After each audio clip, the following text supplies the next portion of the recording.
There are upwards of 17 million parents and caregivers out there of children and adults with mental illness, which is hard to believe since it's really the most isolating experience you can imagine. So I'm hoping to give voice to that. The idea is if we help the parent, we help the patient. That's all we really want in the Right. long run. It's this great circle of care that the parents are right in the middle of. So we need to help them.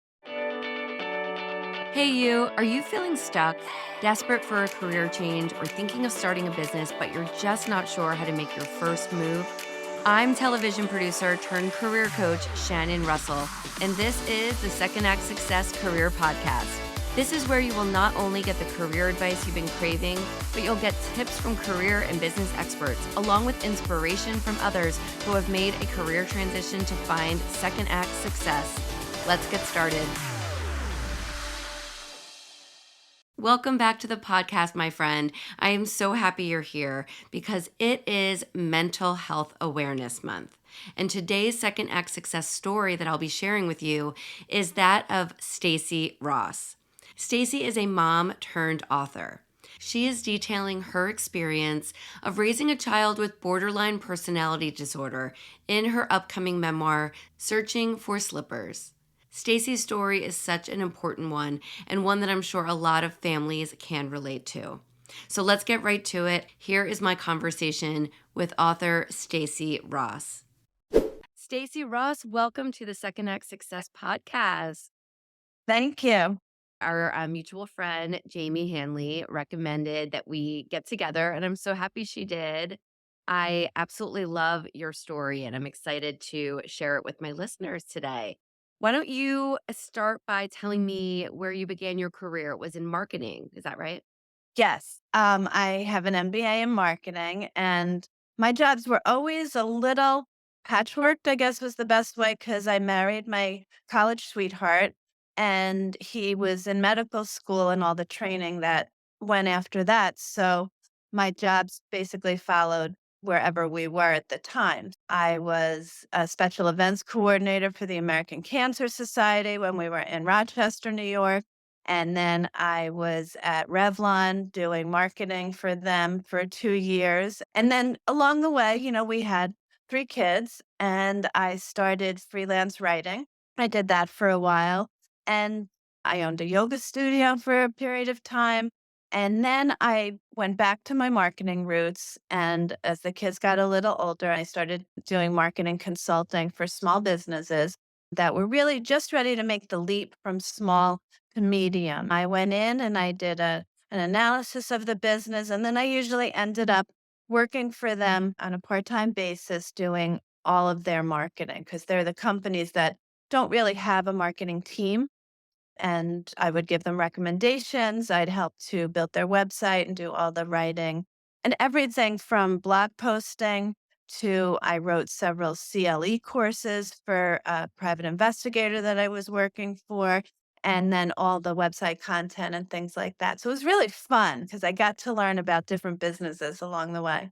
And do the writing piece and the marketing, and it kind of all goes Yeah. together. And then, of course, like many of us, things pivoted a little bit when the pandemic happened. The world shut down. I was working, as I mentioned, a friend of mine is a female private investigator, and it's a great job. But because so much of what she do is tied into the courts closed.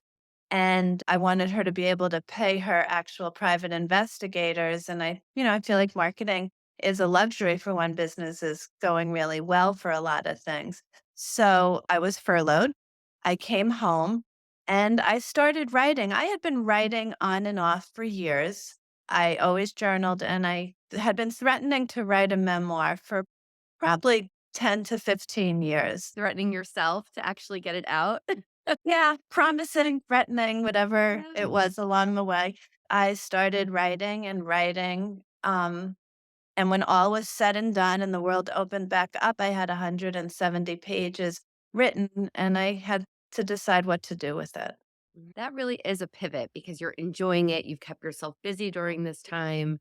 And now do you go back to what you did? And everyone knows what happens when you put that book down. Like it Yes, never gets written, right? Or it takes right. another 10 years. or it's So picked up by your children one day and yes, they read yeah, it. exactly. So what made you decide to focus on the book and not go back to marketing? Like you said, it was now or never. And I really was still in the throes of deciding. I spoke to a friend of mine who is a publisher, and I recognized how difficult it was. I'm an unknown name to actually go to a traditional publisher. The other thing is, my book was not in manuscript format. It was, to me, it was a mishmash of really a lot of free writing and storytelling that I did. So it's felt like a very heavy lift to get it into a format to send off to a publisher. But I was toying with that. And then I was toying with putting together a proposal for an agent. So I was researching different ways to go.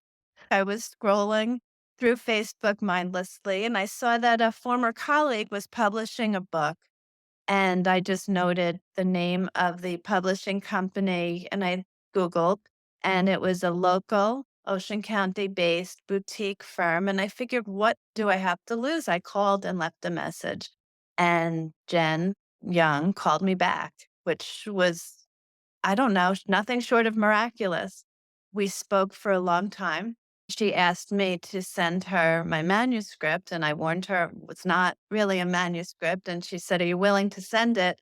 And at this time, no one, including me, had really read it. I really didn't go back through it, but I figured I had nothing to lose, and I sent it to her. So, in answer to your question, I guess my path kind of decided itself with that movement.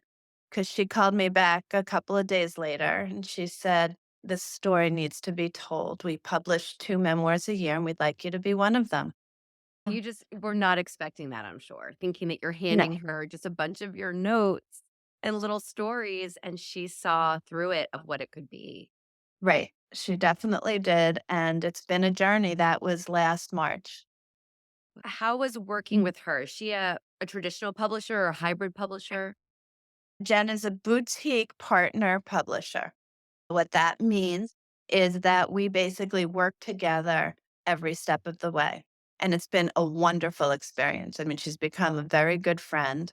I'm deep in the editing process now, which means I haven't seen the book in a little while. They're putting it together with flow. But before that, I had done a lot of additional writing. We've basically spent the past 7 or 8 months, or the first 7 or 8 months, talking about where we wanted it to go and what it was really about. It's a story about my oldest child who has borderline personality disorder and what it's like being a mom raising a child with a mental illness. And over time, I realized the story's about me because it's a memoir, and it's really a coming of age story for a mother. And what does that mean? For me, it meant the fairy tale that I envisioned, as a newlywed and a new mom didn't happen. And as I basically grew up in the face of all of the things I went through and started to understand that, fairy tales can be rewritten and where I am today. Definitely a story, like Jen said, that needs to be told for other Mhm. families and for other mothers to see that they're not alone. And I'm sure there's a lot of mothers that can relate. You said you didn't really go back and read what you had written from start to finish, which since I'm writing my book and they always say, don't do that. Just keep writing, get it out, get it Yeah, out. just keep writing. Yeah.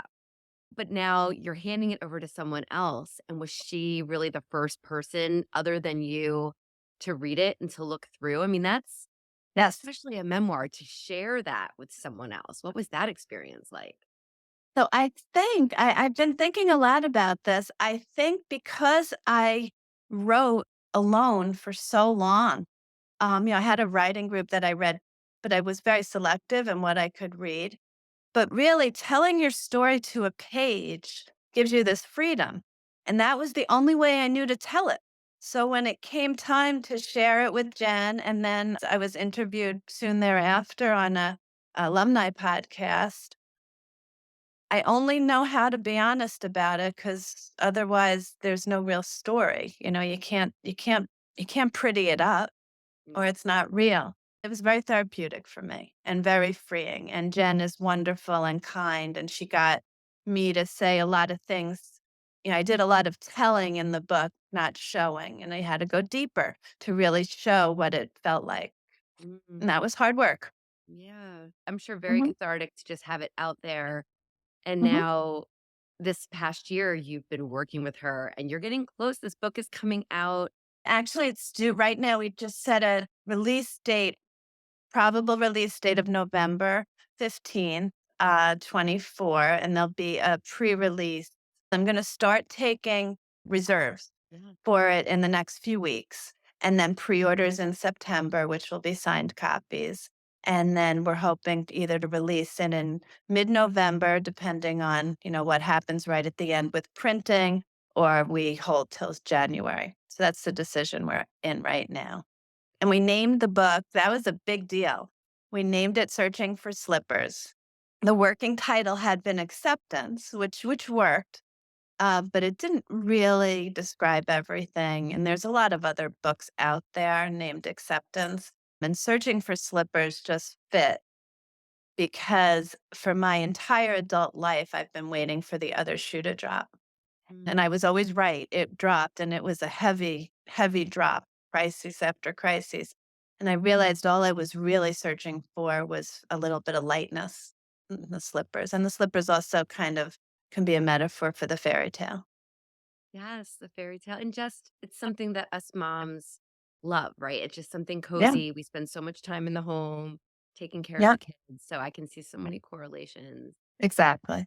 So tell us a little bit. So this is about your oldest daughter. Has she Mhm. read the book yet? How does she feel about the experience? So, just as a clarification, my book is about my oldest child, Finn, who transitioned 6 years ago. So, Finn was born Molly. And I do clarify that anytime I'm speaking because in the book, Finn and I, yes, we've actually done a lot of collaboration and it's actually helped build our relationship. But because so much of what I talk about is before the transition, and it's very difficult, as you know, if you're writing, to go back to a time and be using a name that's not used anymore. So I spoke to Finn and we agreed that I would use female pronouns and Molly when I'm back in that time. And the book's dealing with that very sensitively. We're going to be changing pronouns partway through the book. Finn is now 28 years old and he's been heavily involved in the writing of the book. Most often, when I would be talking about something that happened and I wanted a clarification, and he would say, that's not how I remember it, and I'd say, "Well, it's my memoir. This is how Yeah. I remember it." I love that it's helped your relationship too, and it's Mhm. probably really cathartic for both of you. And because it is Yes. your memoir, it's your story, your recollections Yeah. of the experience, and that's really wonderful. That was comforting, not only to Finn, but to the rest of my family, because 'cause I'm comfortable talking about this. But, my other 2 children, I have twins, Leo and Emily, who are 25, and my husband, they didn't ask for their whole lives to be in book format, and I'm very, very conscious and sensitive of it. But when I look back at what I've written and I talk about it, it's really mostly about me. Very little about the twins. We talk somewhat about relationships and they're introduced, and it's very honest about Finn, but, my life hasn't been all bad. I talk about the ups and the downs, and you see a real life painted. You were a working mom. You weren't home only dealing with the kids. You were working out of the house, your writing, your marketing career. You were really juggling all of that and being a mother and dealing Yes. with the relationships within the family. So Yeah. you had a lot to deal with on your own. And if your husband, you said he went to medical school, so I can only Yes. assume he works a He's a lot. he's a surgeon, and yes, for a good portion of my kid's teenage years, he was commuting from New Jersey to Philadelphia to Temple University, and then during COVID, he was making that as a drive, not on a train. So, yeah, he was home late, and a lot of the time he was at work, he wasn't reachable because 'cause he'd be in the OR. So, we are great partners, and We definitely co-parent everything, but on when it was the front lines, it was me, and it affected my ability to work. I mean, I closed down my yoga studio on the day, Finn was in hospital in one of their inpatient stays, and I had to teach a class on mental well-being and yoga, and I felt like I was barely holding on to my own life with the string. How could I do this? And I ended up closing the studio the next few weeks. Did that take a bit of relief off of you to not have to worry about that business? That's Yeah. 24/7.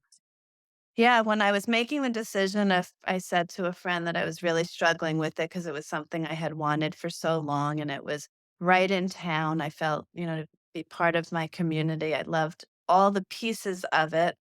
And she said, "So how will you feel if you close it tomorrow?" And I said, "Relief." So that was the answer at the time. And you know what, Stacey? I'm very big on checking all the boxes and having your adventures in life and checking it and saying, okay, I did it. And you did it. Yeah. You wanted to open a yoga studio. You did it. It fulfilled you for that time. And you realized that you were in a different place. And so you could check Yeah. that box. So, And my priorities were clear, like many working moms. Career came second to what I was doing at home. I was still the primary parent. As if anyone got sick, it was me that had to juggle how I wasn't around. So the part-time consulting work really fit me better, and the kids were a little bit older, so they could, come home without me, and I could work from home. As any writer at that time, I was able to do so much of my job at home. I liked going into an office, though. I was much better mhm, at being productive, and I liked the socialization. I like feeling like a grown-up. oh, yeah, I know. Working from home just makes you kind of miss that, like how Yeah. things used to be, especially Yes. as a writer. Yes. Well, I'm curious if what you've gone through in your life and motherhood, now it seems like you are an advocate for other mothers and for mental health. And let's talk a little bit about that and where your journey is taking you now. I feel a little bit like this is just happening, and I don't know if that is also partially experience that it's exciting because it's I'm able to just kind of ride it, and I don't have a lot of the responsibilities of motherhood with grown children, so my flexibility has opened up a lot of possibilities. I had always wanted to talk about my experiences, but the stigmas of mental illness had made it really difficult for me to speak in the I approach the local schools. I'm in different groups locally. I'm not a therapist. I'm not a professional doctor. So why would I speak even though I had, all of this personal experience? So that's part of the reason I felt that a book would actually help that. But I was interviewed on the alumni podcast and I told that story and I spoke, honestly and about my experiences. And the response was so overwhelming. People coming out of the woodworks that they had similar experiences and no one's ever talked about it. And I have a family friend, a daughter. I mean, everyone was connected. And I said to Jen, my publisher, I want to do more of that.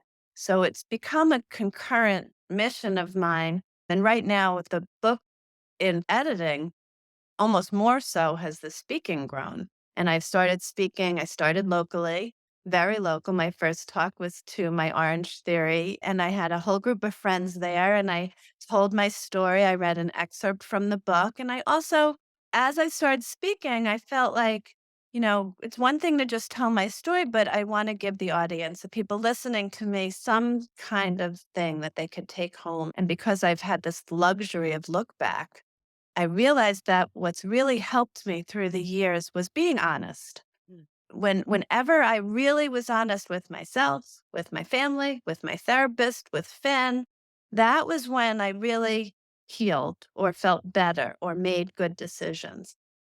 So I put together a coping toolbox based on honesty, and I built a little acronym with it where the H is honoring the truth in your life, and it goes on from there.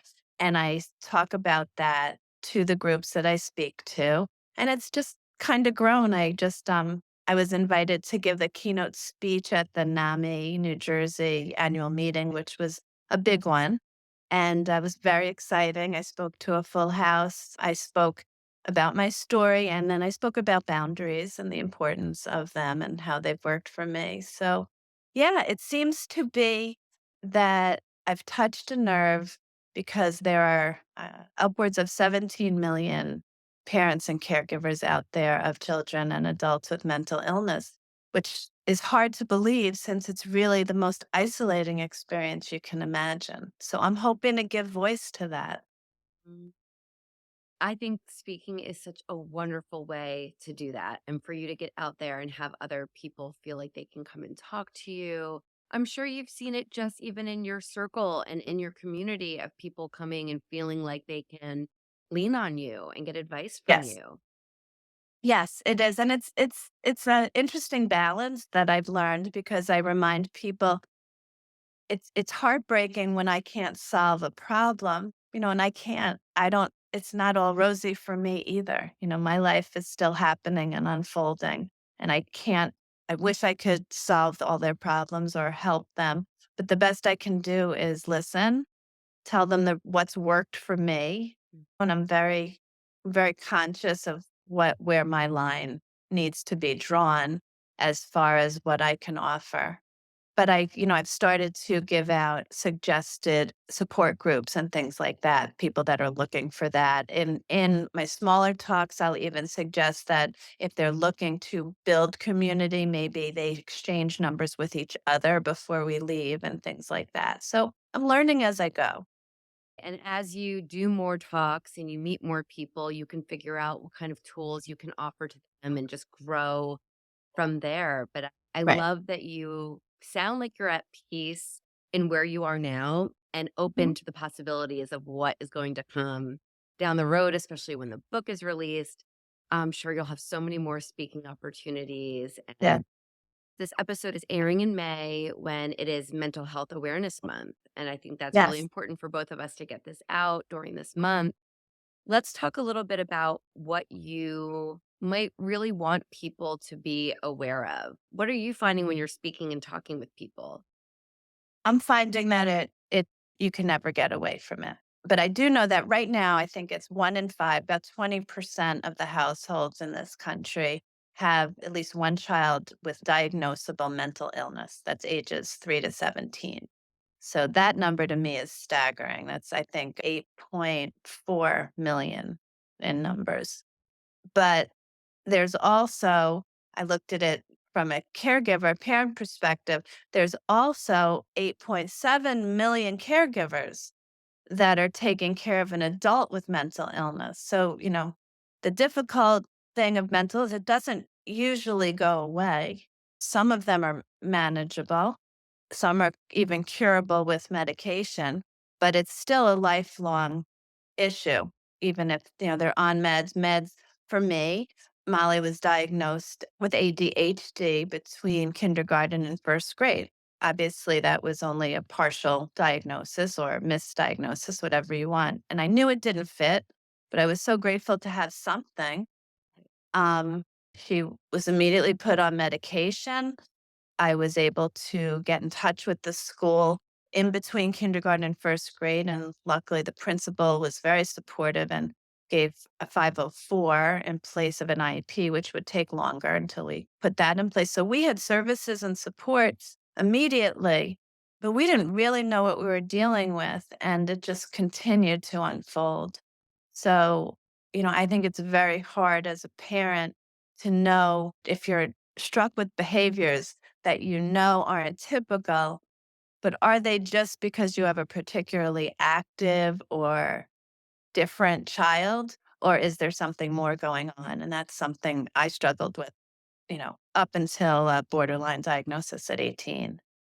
Just not having the resources, to Mhm. have people to talk to, whether it's a school or friend. And do you find that a lot of parents are in denial that it's just something else and it just takes something to happen for them to realize, okay, this is a more serious diagnosis? Well, it's interesting. My experience, so this was, 20 years ago.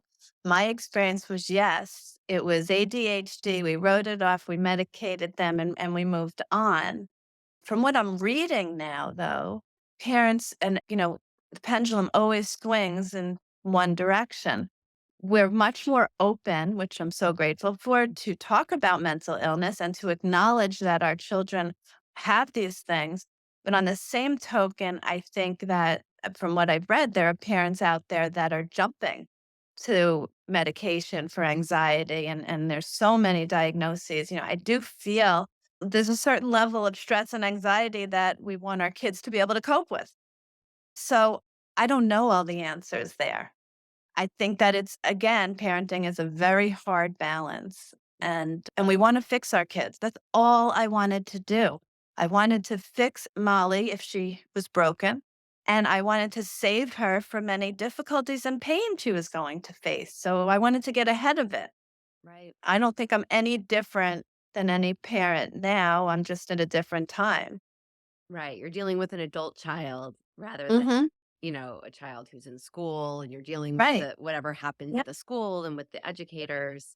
Well, it sounds yeah. like you balanced everything the best that you could and that you have these healthy children and you're learning as you go too, but you are Mhm. that person that can be there as you're speaking and telling your story that other Yeah. people can go to. And yes, you're not a mental health therapist, but you've been there. You've been in Mhm. the situation and you can speak to it and give your advice, and that's Yeah.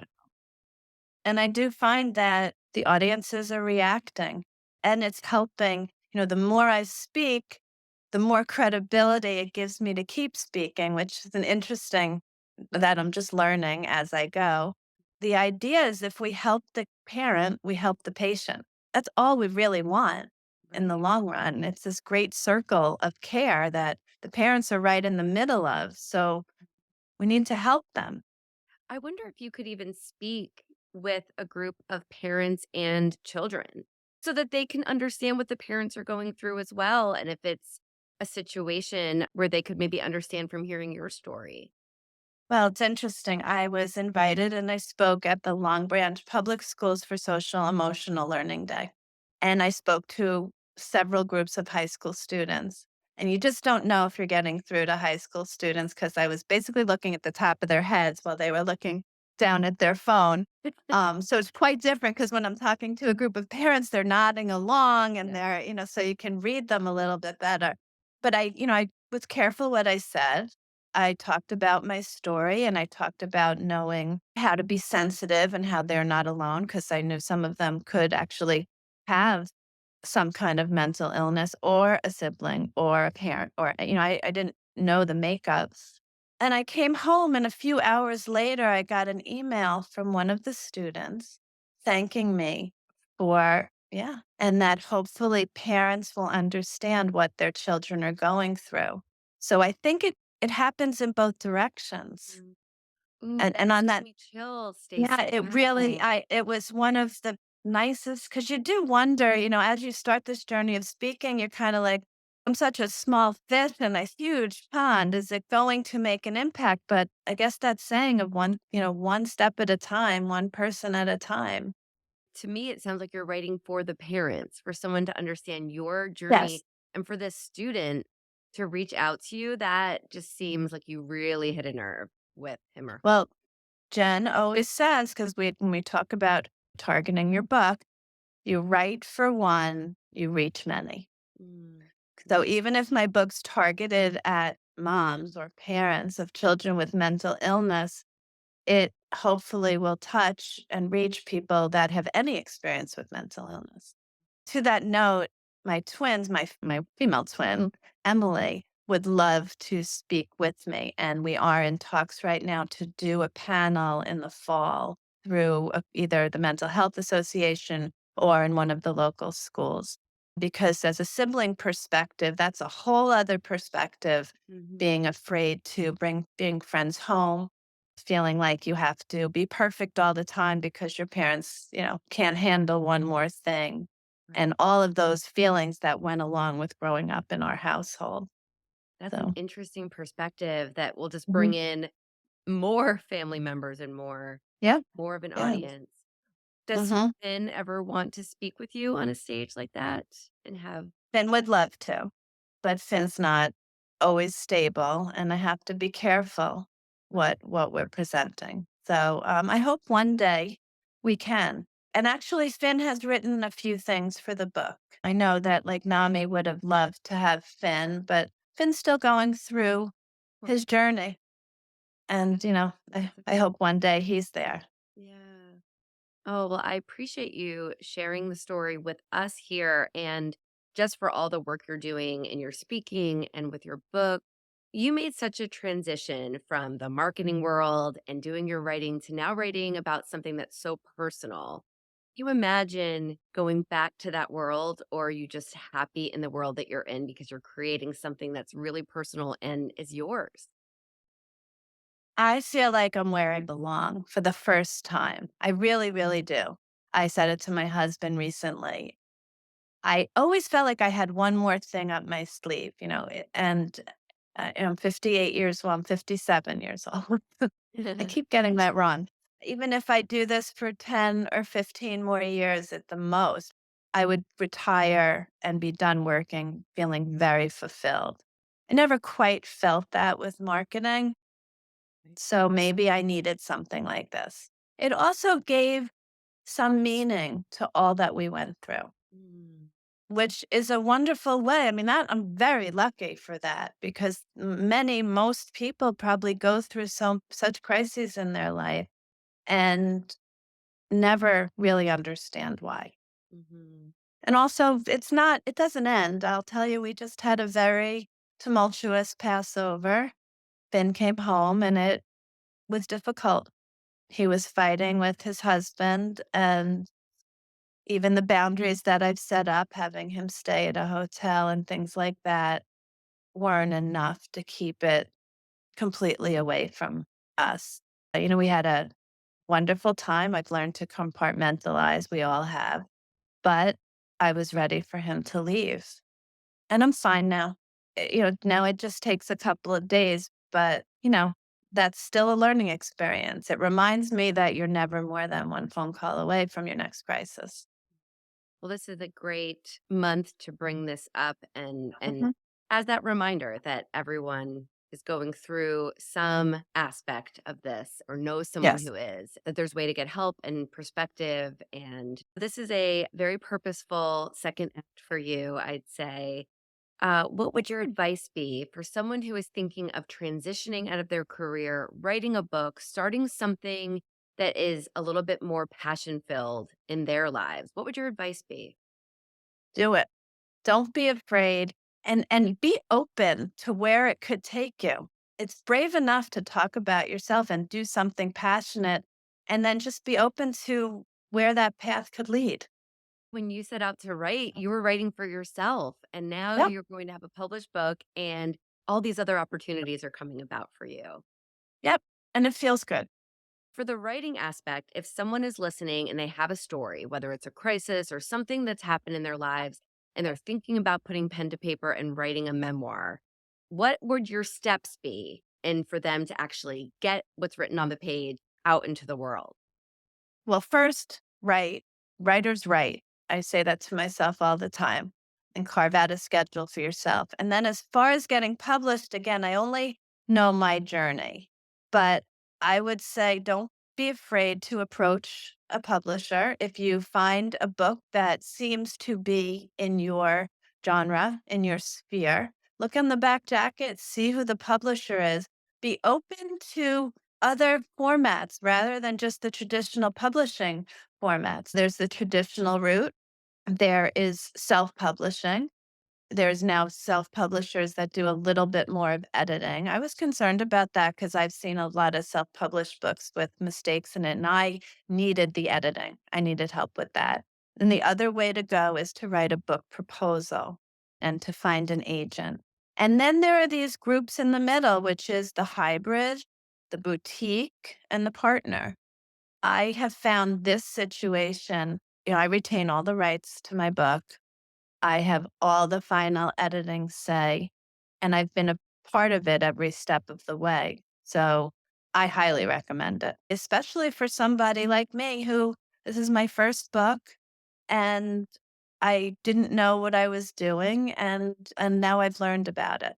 I like the idea of what you have and having really that partner relationship to answer your questions and walk you through the whole process. Because at the end of the Yes, day, you want to hold that book in your hands and be able to show it to people. So as long as you can get it across that finish line, everything worth it. absolutely. Mhm. And to your question about leaving marketing, it's funny. I'm using my marketing more now for personal reasons because I'm doing most of my publicity work. I have a publicist that's working with me, but it's still a lot of my contacts. I send out a lot of pitches, and when you create a platform for yourself nowadays, you're really marketing yourself. It feels like I'm using everything. I love that so much. You're right. You are doing that. You're doing that with your social media, even when you're speaking.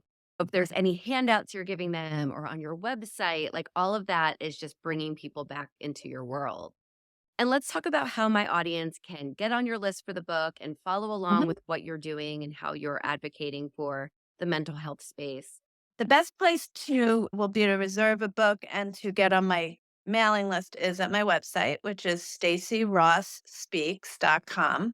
So it's StacyRossSpeaks.com.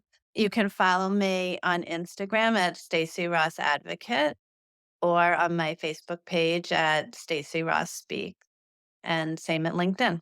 But if you want to see a listing of where I'll be speaking, that is always on my website.